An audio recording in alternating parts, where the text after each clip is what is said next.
తెలంగాణ రాజకీయాల్లో ఇప్పుడు అందరి జూపు జగిత్యాల వైపే. అక్కడ కాంగ్రెస్ రాజకీయం కాకరేపుతోంది. ఒకవైపు సీనియర్ మోస్ట్ లీడర్ కాంగ్రెస్ పెద్ద దిక్కు తాటిపర్తి జీవన్ రెడ్డి, మరోవైపు ఎమ్మెల్యే డాక్టర్ సంజయ్ కుమార్. ఇద్దరూ అధికార పార్టీలోనే ఉన్నారు.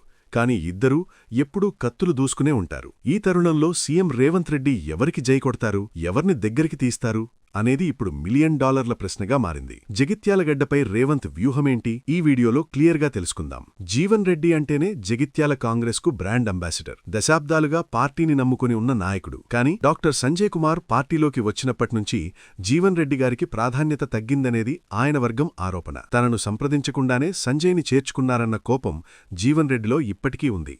అందుకే ఆయన అంటీముట్టనట్టుగా ఉంటున్నారు.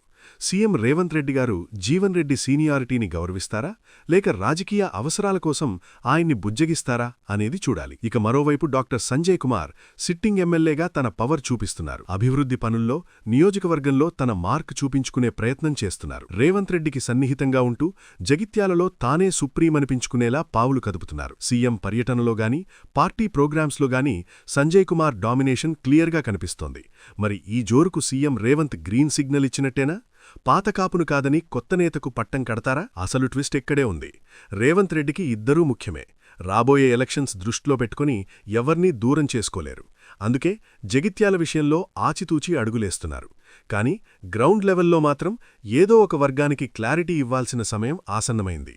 మరి సీఎం రేవంత్ రెడ్డి జీవన్ రెడ్డి అనుభవాన్ని ఎంచుకుంటారా, సంజయ్ కుమార్ దూకుడును నమ్ముతారా? ఈ సస్పెన్స్ డ్రామాలో క్లైమాక్స్ ఎలా ఉండబోతోంది వేచి చూడాల్సిందే. ఇది ఇవాల్టి పొలిటికల్ అప్డేట్. మరిన్ని పొలిటికల్ అప్డేట్స్ కోసం కీప్ వాచింగ్ కొలుగూని 24/7 న్యూస్ టీవీ. జగిత్యాలను లైక్ చేయండి, షేర్ చేయండి మరియు సబ్స్క్రైబ్ చేసుకోండి.